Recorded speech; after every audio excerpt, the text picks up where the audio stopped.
Bonjour tout le monde, bienvenue à cette présentation de notre concentration EMI, donc Espagnol, Multimédia, Innovation.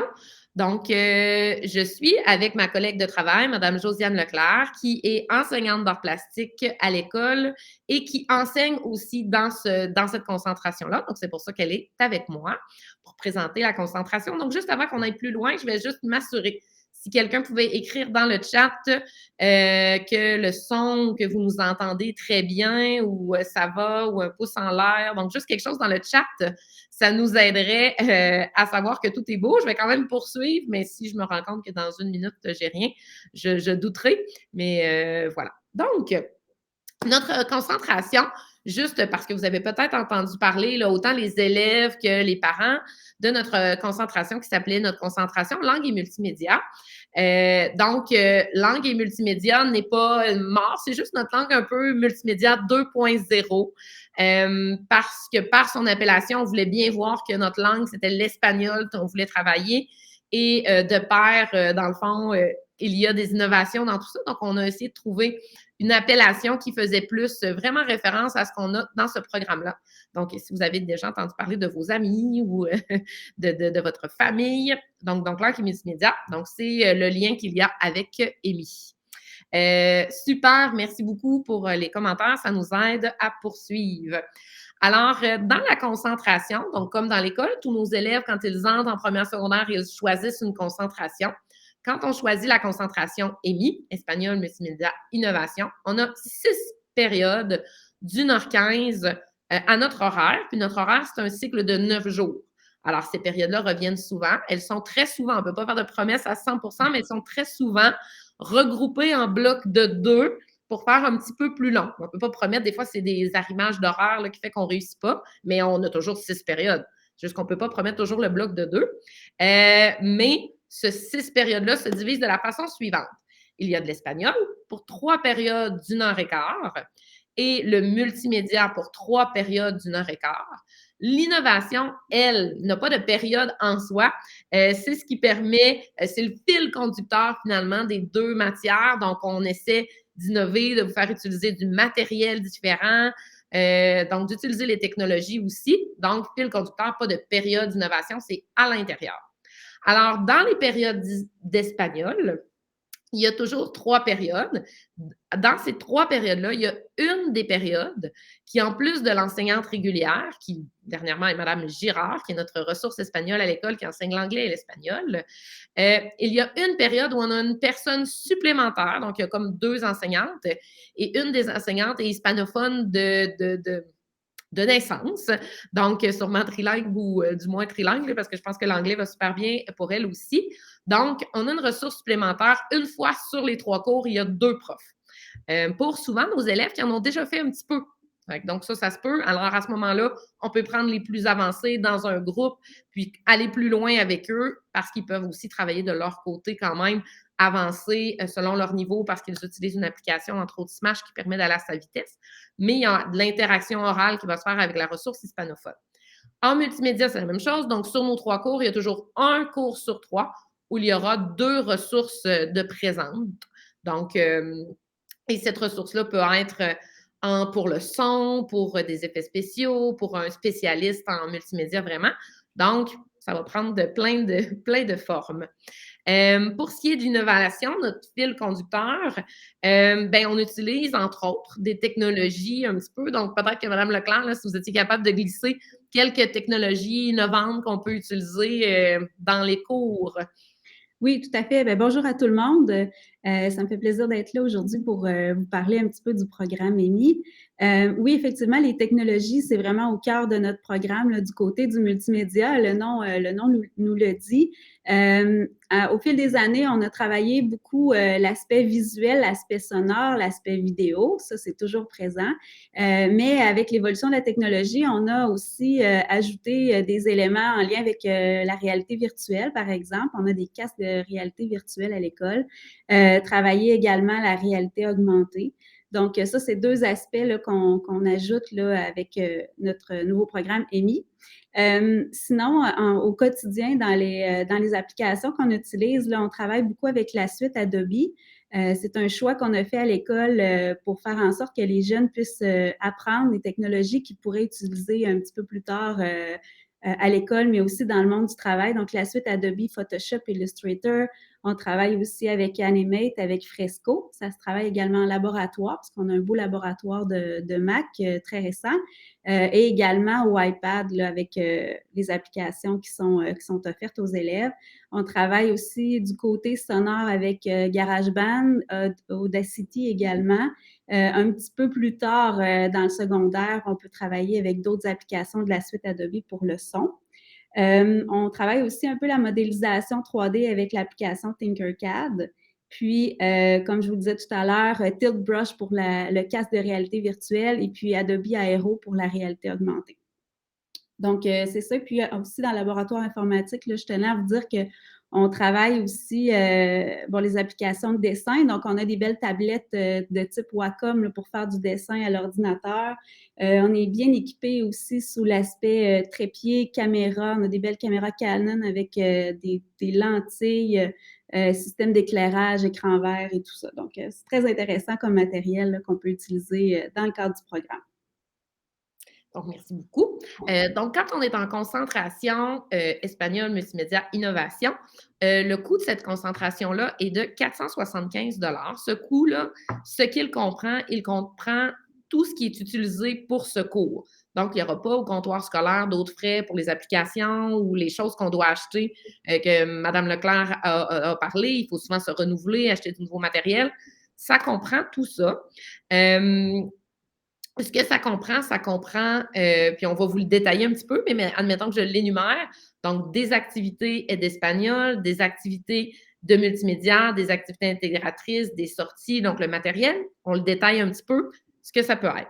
Donc, des activités d'espagnol, donc entre autres, ce qu'on peut faire qui est spécifique à l'espagnol. Donc, en première secondaire, ils vont préparer un dîner espagnol, ils vont cuisiner. Donc, là, on a une activité spécifique qui est comprise, on ne demande pas de coût supplémentaires pour ça. Donc, il y a des activités, donc j'ai dit d'espagnol, des activités de multimédia. Donc, par exemple, Madame Leclerc. Ben, en fait, le cours, le contenu du cours est basé sur les activités entourant le multimédia, bien entendu. Donc, on travaille montage sonore, montage audio, la photographie, la vidéo, l'infographie, l'illustration, comme je disais tout à l'heure, la réalité virtuelle et augmentée. Puis, on va travailler également les activités qui sont toujours basées sont toujours en lien avec la culture aussi. C'est très important pour nous d'amener un enrichissement qui est culturel. Les activités intégratrices qui vont attacher l'espagnol et le multimédia, il y en a plusieurs, mais par exemple, quand on va travailler le cinéma d'animation, il va y avoir un volet où est-ce que toute la scénarisation et le doublage va se faire en espagnol. Donc, on vient créer une interaction entre les projets. On va travailler un bulletin de nouvelles en espagnol aussi. On va faire très bientôt, pour vous donner un exemple, on va faire très bientôt pour la thématique de l'Halloween une activité de maquillage et effets spéciaux. Donc, on fait venir une intervenante qui est une artiste spécialiste en maquillage et effets spéciaux pour le cinéma. Elle va venir nous montrer comment faire ces fameux maquillages-là. En première secondaire, on va être autour de la thématique d'El Dia de los Muertos avec la thématique plus espagnole, les calaveras et tout ça. Puis en deuxième secondaire, là, on va plus dans le film d'horreur, zombies et tout ça. Donc, on va faire une belle activité qui va durer une partie de l'avant-midi. Puis ensuite, on va, à partir de ces effets-là, recréer autre chose, mais sur le plan médiatique. Et il va y avoir des présentations qui vont être faites, par exemple, à l'Halloween en lien avec l'activité qu'on aura vécue. Donc, c'est un peu le genre d'exemple qu'on fait là, comme projet intégrateur entre l'espagnol et le multimédia. Donc, on a dit qu'il y avait les activités d'espagnol, les activités de multimédia, les activités intégratrices. Il y a aussi des sorties, donc on ne peut pas prévoir tout le temps, mais je mets ça un peu, Mme Leclerc, présenter des exemples de ce qu'il pourrait avoir. En fait, au niveau des sorties, ça peut être la visite d'un studio d'enregistrement, ça peut être à Québec, on a des très belles expositions en lien avec le multimédia dans les dernières années là, au Musée de la civilisation. Donc, ça peut être un exemple de sortie qu'on peut faire avec les jeunes. Donc, manger au restaurant aussi, des Oui, choses, aller aussi. voir de la danse, l'espagnol, donc toutes des choses, mais qu'on ne peut pas prévoir en avance parce qu'on veut prendre l'opportunité de ce qui peut se passer à Québec à chaque année à Québec ou dans les environs, tout dépendant là, de la gang du projet qu'on veut monter, mais on ne veut pas s'attacher à quelque chose, on veut pouvoir un peu s'alimenter de ce qui se passe là, dans notre belle région. Donc, mais ces coûts-là vont toujours être intégrés. Donc, si une activité a coûté plus cher, nous, on va compenser, mais ça va toujours être compris dans le coût de la concentration. Puis, bien, on disait, il y avait le matériel, les livres, si ça prend l'application Smash, par exemple, parce qu'en espagnol, pour être autonome dans son apprentissage par moment, vu plusieurs niveaux, alors on utilise un Smash qui est l'élève progresse à son niveau, donc ça va comprendre ce coût-là, donc ce qu'on achète, tout ça, c'est compris. Donc, au travers, bien, que font nos élèves quand ils entrent en première secondaire en concentration émis? Donc, peut-être faire le parcours, Madame Leclerc, de à quoi correspondrait le parcours d'un élève qui choisirait cette concentration-là chez nous. Moi, je vais vous parler de l'aspect plus multimédia, bien entendu. C'est sûr qu'au niveau de l'espagnol, l'élève va être classé selon son niveau, puis il va avoir une progression en lien avec ça. Du côté du multimédia, nous, on part les élèves de zéro. On prend pour acquis qu'ils arrivent avec différents niveaux d'expérience. Et puis, notre objectif, c'est vraiment, au début de la première secondaire, de mettre tous les jeunes à niveau. Ça ne veut pas dire que si votre enfant, par exemple, a une expérience quelconque, il va s'ennuyer là, dans les premières semaines. C'est pas du tout le cas. On va vraiment faire une gradation des apprentissages avec eux. Donc, la première secondaire, bien, c'est vraiment au niveau de l'initiation. Là, on va les partir avec toutes les notions de base importantes pour bien travailler avec le multimédia. On va donner des cours de photographie, par exemple, avec un œil un peu plus artistique, comment travailler les plans de caméra, comment travailler la sonorisation, créer des ambiances sonores. Donc, ça, c'est vraiment le principe de base de la première secondaire. Par la suite, en deuxième secondaire, on travaille vraiment plus au niveau de l'animation. Donc là, on va créer des dessins animés, de l'animation image par image, une animation en volume aussi, donc toujours en traitement numérique. Et puis, on va venir greffer tous les éléments qui sont en lien avec le multimédia. Donc, on va avoir travaillé le sonore à côté, on va venir le greffer à notre animation. On va avoir travaillé, par exemple, je parlais tout à l'heure des scénarios en espagnol, on va venir intégrer ça à l'intérieur de nos films. Donc, on va travailler une approche un petit peu plus globale là, du multimédia en deuxième secondaire. En troisième secondaire, là, c'est plus en lien avec l'infographie. Donc, on travaille Photoshop, Illustrator, puis Adobe Animate aussi, qui est l'ancien Flash qui permet de faire de l'animation 2D. Donc, ça, c'est vraiment plus en lien avec ça. Puis, à la fin de chacune des années, que ce soit la première à la troisième, je vous parle des premières années, il y aura toujours un projet intégrateur qui va venir englober toutes les compétences, toutes les connaissances que les jeunes auront acquises pendant l'année. Et nous, on aime bien, là, à la fin de ces projets-là, faire un peu comme un dévoilement, faire de style cinéma avec le popcorn, les friandises, puis on présente nos créations, on dévoile nos créations à nos pairs là, au niveau du cours.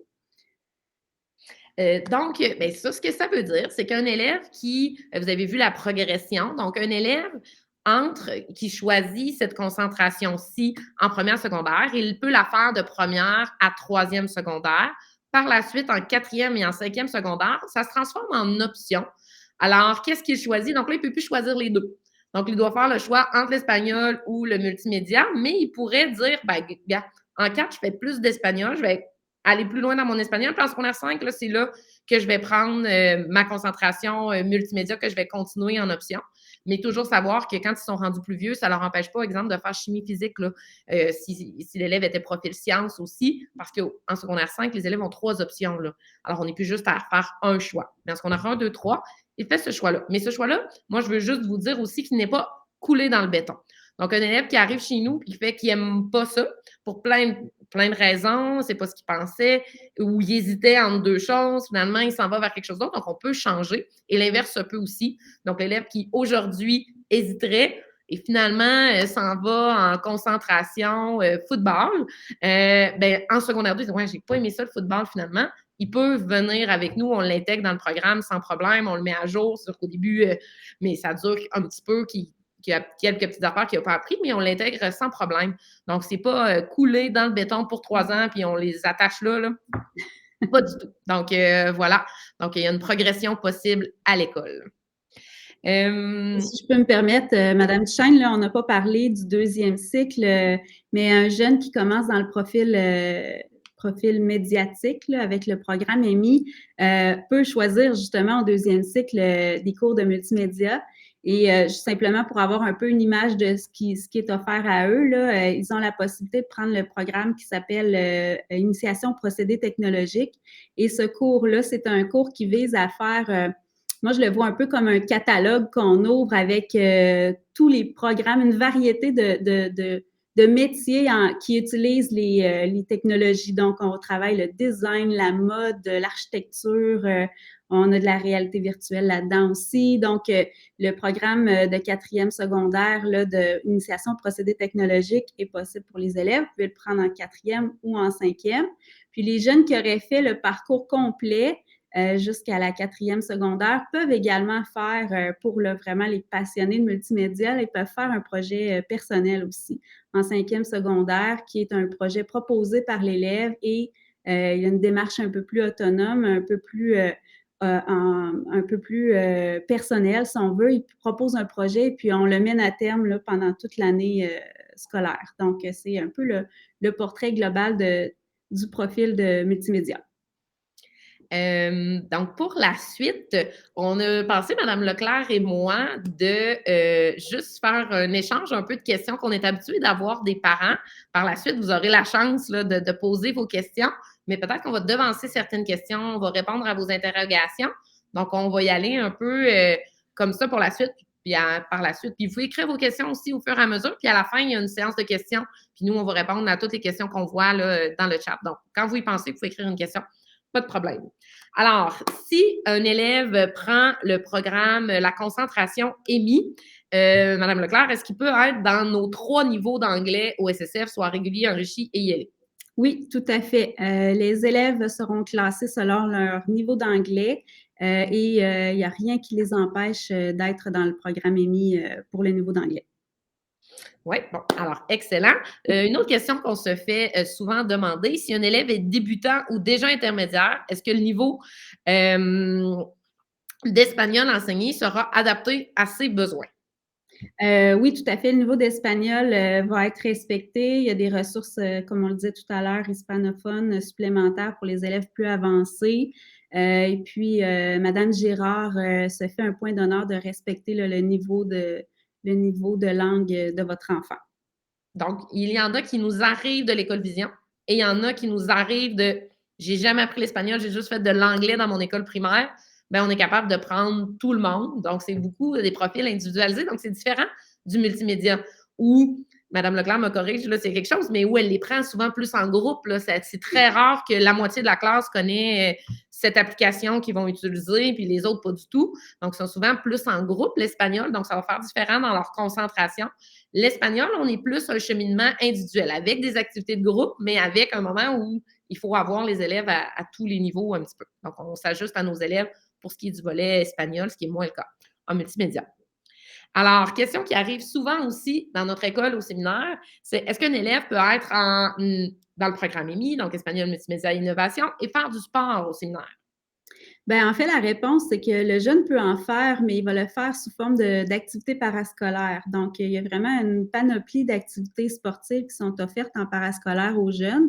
Donc, dans le programme, dans la plage horaire, dans son horaire régulier, il ne peut pas avoir de concentration sportive parce que sa concentration, c'est le programme EMI, mais pourrait le faire, par exemple, à 15 heures pour les activités qui sont offertes à l'école. Et être dans les équipes aussi. Oui, Donc, autant en parascolaire qu'être dans des équipes, parce que, exemple, un élève peut ne pas être en concentration football et être dans notre équipe Benjamin de football. Donc, ça n'empêche pas, on peut faire juste même l'équipe, donc même les matchs. Autre question qu'on entend souvent, dans quel groupe se retrouve mon enfant au SSF s'il est dans le programme non sportif? Donc, dans son groupe général, donc dans son groupe repère, là, donc pour son français, ses maths, son anglais, donc pour les autres choses, dans quel groupe se retrouve mon enfant? Bien, en fait, votre enfant il ne sera pas cloisonné dans une classe repère où il y aurait tous les élèves du programme EMI. Ils vont être un peu mélangés à travers les autres classes. Habituellement, c'est 2 ou 3 classes différentes là, qui comprennent les jeunes du programme EMI. L'avantage de ça, c'est que ça fait en sorte que les jeunes apprennent à connaître d'autres jeunes qui sont dans d'autres concentrations. C'est plus facile aussi pour les niveaux d'anglais et tout ça là, pour créer les groupes. Donc, les jeunes vont se retrouver lors de leur cours de multimédia et d'espagnol dans un cours plus fermé, plus cloisonné. Mais pour le reste des autres matières, ça va être mélangé avec les autres élèves.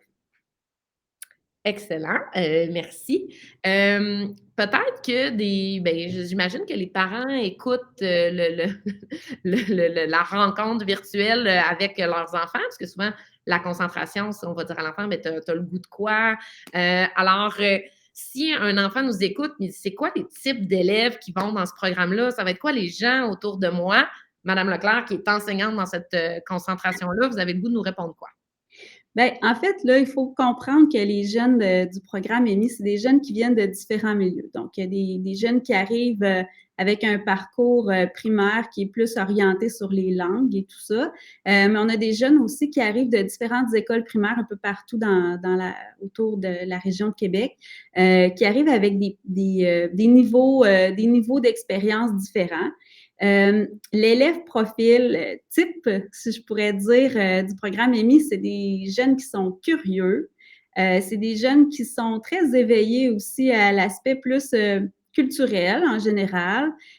Souvent, c'est des jeunes qui aiment jouer à des jeux vidéo, c'est des jeunes qui aiment regarder des films, qui sont attentifs à ce qui se passe dans les films. C'est des jeunes aussi qui ont un plaisir d'apprendre les langues aussi. On a souvent des jeunes qui aiment beaucoup voyager dans nos programmes aussi parce qu'ils ont cette ouverture-là, cette curiosité-là pour les langues et pour la culture en général.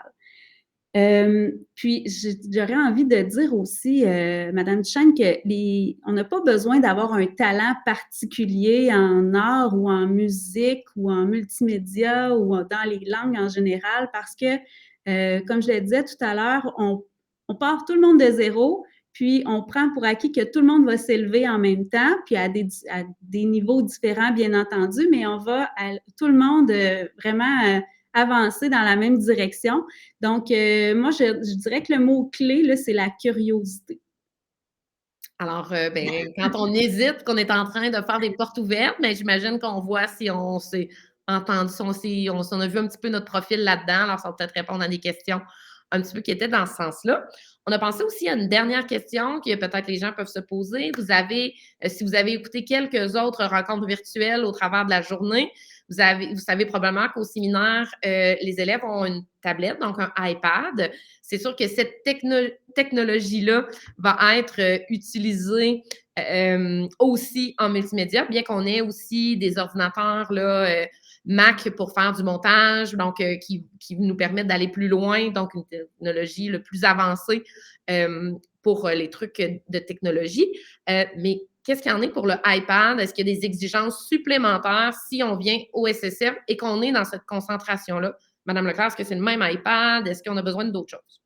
Bien, en fait, nous, ce qu'on recommande, c'est d'avoir un minimum de 64 gigs au niveau de la mémoire de l'appareil. La raison pour laquelle on demande ça, c'est que au niveau de l'installation des applications, souvent les applications artistiques demandent un petit peu plus d'espace disque.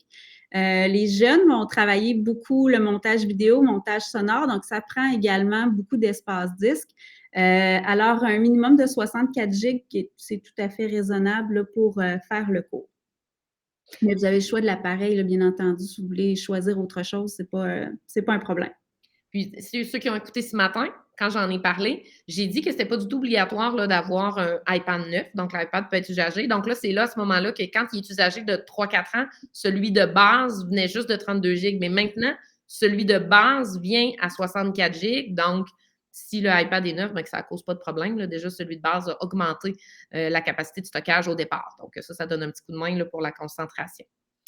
Donc, oui, est-ce qu'il y avait d'autres choses, là, côté, pas de problème avant qu'on prenne les questions? Vous m'en aviez parlé en plus, là, que vous vouliez parler des choses spécifiques au iPad un peu plus, là, que vous entendiez comme question. Oui, ben j'ajouterais qu'une question qui revient souvent, c'est au niveau du stylet du iPad. Nous, c'est sûr qu'au niveau de la création, c'est quelque chose qui est utilisé régulièrement dans nos cours. On ne demande pas spécifiquement d'avoir un Apple Pencil. Là. Je sais que ça fait beaucoup de dépenses au départ là, pour un élève qui arrive en première secondaire. Par contre, un stylet de base serait vraiment très, très apprécié là, au niveau du programme. Puis bien souvent, moi, ce que je vois là, dans les dernières années, c'est que souvent, c'est un cadeau de Noël demandé d'avoir un Apple Pencil, là, par exemple, pour pouvoir faire la suite des cours, mais ce n'est pas exigé au départ.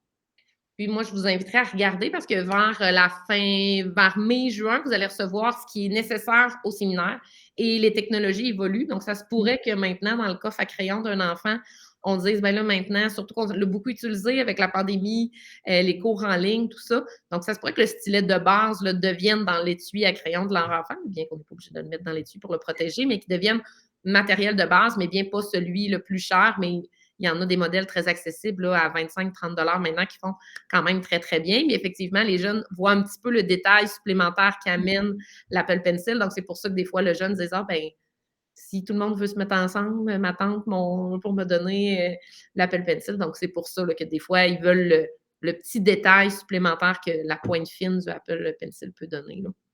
Donc, voilà. Mais vous vérifierez dans nos fournitures scolaires là, en fin d'année si ça devient nécessaire, le stylet de base là, pour revenir au SSF.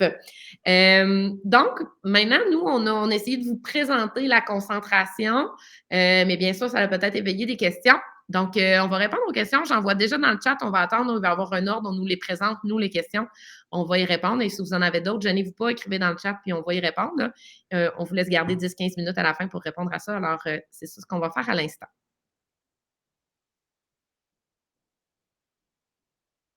Peut-être en attendant simplement les questions, là, j'aimerais vous inviter, si vous êtes curieux, à aller voir d'abord si vous n'avez pas encore fait la visite virtuelle de l'école, d'y aller. Au troisième étage, on a nos locaux avec le laboratoire informatique, le local d'art plastique également qui sont bien présentés. Vous allez voir des projets que les élèves ont réalisés. Donc ça peut être intéressant parce que c'est bien beau en parler, mais c'est encore plus intéressant de les voir, de les visionner. Également, s'il y a des parents ou s'il y a des élèves qui sont sur Instagram, ben, on a un Instagram à l'école en lien avec les arts qui s'appelle SSF Arts Visuels. Donc, à cet endroit-là aussi, vous allez voir des projets qui ont été réalisés par les élèves. Donc, ça peut être intéressant pour vous d'aller jeter un petit œil. Oui, bien, c'est sûr qu'en faisant des portes ouvertes virtuelles, vous avez bien fait d'en parler parce que ça devient concret. Ça a l'air de quoi les locaux? Ils parlent des locaux avec des Macs qui sont là juste pour nous. Vous les avez toujours en priorité. Donc, ça ressemble à quoi? Donc, effectivement, bonne façon de voir en vrai l'école. Et bien, de plus, il faut aussi demander une visite. Là. Donc, ça vous a été présenté ce matin si vous voulez des visites individualisées. Donc, en faire la demande selon le processus qui a été offert. Mais ça nous fera plaisir de vous parler, de vous faire visiter ces locaux-là si vous voulez la visite personnalisée.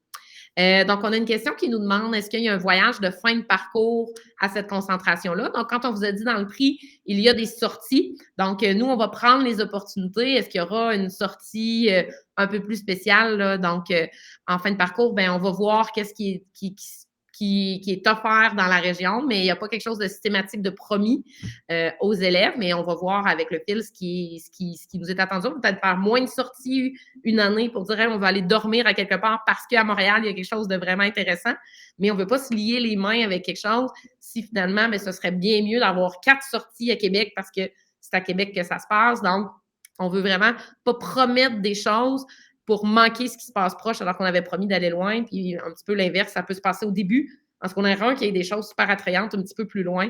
Donc, c'est pour ça la vision, cette vision-là. Prochaine question. Je crois qu'il y en a d'autres. Donc, je comprends que le volet innovation est à même le multimédia ou ce sont des notions autres, projets spécifiques en innovation. Non, c'est intégré, puis je vais même aller plus loin que la question. C'est intégré en multimédia, les innovations, mais c'est intégré en espagnol aussi. Par exemple, en espagnol, elle va beaucoup utiliser à tous les cours. Les élèves peuvent emprunter nos portables Mac pour faire des projets, travailler sur un site web.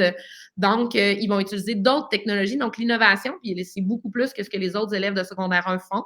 Ça leur permet de toucher là, aux ordinateurs portables très, très souvent, par exemple, en espagnol. Donc, Donc, comme j'ai dit au départ, l'innovation est le fil conducteur des 2 matières. Donc, nous, comme direction, donc on leur a donné le défi. OK? Donc, dans cette concentration-là, ce qu'on veut, c'est aller chercher de l'innovation. Ben, des fois, ça se peut qu'on utilise juste l'iPad puis qu'on utilise iMovie que d'autres élèves utilisent en anglais. Mais grosso modo, on essaie d'innover puis de leur faire toucher à des choses qu'ils n'auraient peut-être pas touché s'ils étaient en concentration football, hockey, et leur faire connaître des choses qui peuvent leur aider là, pour le milieu du travail plus tard. Donc, d'autres questions? Je crois que oui.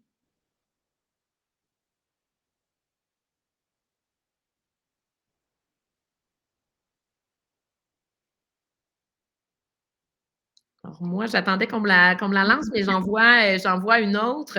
Est-ce que tous les élèves, là, on y a répondu un petit peu tantôt, mais ça me fait plaisir d'y revenir. Est-ce que tous les élèves ont une base en espagnol ou certains commencent à zéro? Mais on l'a expliqué tantôt, en espagnol, il faut vraiment prendre les jeunes à tous les niveaux. Donc, comme j'ai dit, il y en a qui arrivent de l'école Vision, où Vision est assez trilingue, mais j'ai des élèves qui arrivent d'une école avoisinante d'ici et qui n'ont jamais fait d'espagnol, parce que ça peut peut-être compter jusqu'à 3, là, ou non, dos, tres. Et là, ils font, ouais, ça s'arrête là, madame, les connaissances. Bien, on les prend là. La ressource hispanophone permet aux élèves, justement, plus avancés, donc d'un cours sur 3, entendre pas toujours les mots de base, parce que c'est certain qu'on ne s'adresse pas de la même façon. Peut-être vous vous souvenez de nos premiers cours d'anglais. Pour nous, là, on y a tous passé, mais c'était pas le même langage. Elle faisait des signes pour qu'on comprenne, parce qu'on ne peut pas comprendre toutes les phrases. Donc, la ressource hispanophone permet que l'enseignante d'espagnol n'ait pas toujours le langage de base pour être comprise. Donc, ils s'en vont un cours sur 3 avec quelqu'un qui le parle couramment et de naissance, là. Donc, c'était ça l'objectif. Donc, parce qu'on les prend effectivement à des niveaux d'aisance différents au début, sans problème. Les élèves ne vont pas être stressés avec ça. Et je crois qu'il y avait une autre question. N'hésitez pas s'il y en a d'autres là, à les noter, mais j'en vois une autre dans le fil, je crois.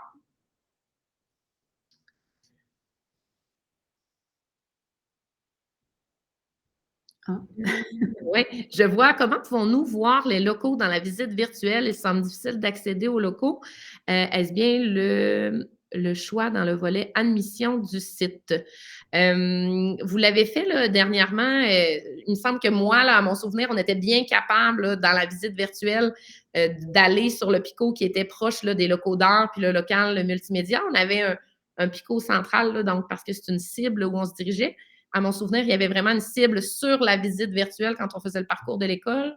Madame Leclerc, vous souvenez-vous de Oui, votre... j'essaie de regarder pendant que vous parlez, mais ce qui est important, c'est vraiment que nous, nos locaux sont au 3e étage. Si je ne me trompe pas, c'est vraiment au 3e niveau dans la visite, là, à votre gauche, si je me rappelle bien, bien entendu. Oui, il y avait une Vous allez cible au pouvoir 3e étage. choisir exactement le 3e étage et c'est à cet endroit-là que vous allez pouvoir parcourir le corridor et vous rendre dans les locaux de multimédia qui sont 2 portes une face à l'autre. Donc, si je me rappelle bien, c'est assez facile, mais il faut savoir que c'est au 3e étage. Oui, 3e étage. Puis si vous n'y arrivez pas, ben, l'adresse circule en dessous. Donc, n'importe quand, vous écrivez à info@ss-f.com. On va vous aider à trouver ça. Donc, c'est vraiment important si ça posait problème. Donc, n'hésitez pas à écrire à l'adresse en dessous. On va vous aider.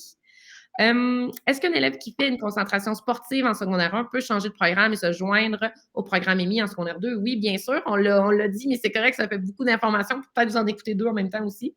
Donc, oui, un élève peut changer sans problème. On l'accepte, on le met à niveau tranquillement, pas vite. Ça prend quelques semaines. Mais oui, l'élève peut faire les 2 chemins. Commencer en sport, se rendre compte que non, c'est pas pour moi, venir avec nous en secondaire 2 ou l'inverse. Être en concentration EMI en première secondaire, puis se dire ah, finalement, j'ai le goût d'aller essayer la danse. Donc, la concentration danse. Donc, peut changer en 2e secondaire. Quand les demandes sont faites vraiment aux bonnes dates, la plupart du temps, on est capable de leur trouver une place là, dans le programme pour l'année suivante.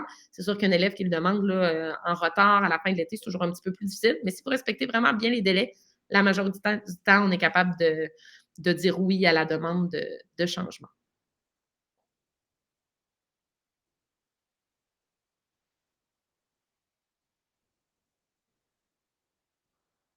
Alors, ben, je pense que ça mettait fin aux, aux questions. Donc, ben, merci. N'hésitez pas, encore une fois, je le dis, s'il y avait d'autres questions, si votre question était personnalisée, mon enfant a tel profil, j'aimerais savoir si c'est pour lui. n'hésitez pas à écrire. La question va être fournie aux bons enseignants, puis on va vous formuler une réponse avec plaisir. Quand c'est personnalisé, on comprend que vous n'utilisez pas cette plateforme-ci. Mais donc, l'adresse est là. Puis n'hésitez pas non plus à faire une visite personnalisée. Si votre enfant voudrait voir les lieux de l'école, avec plaisir, là, il pourra visiter dans des visites un petit peu plus privées. Alors, un gros merci de votre écoute et au plaisir de vous croiser au séminaire. Merci, Madame Leclerc. Merci.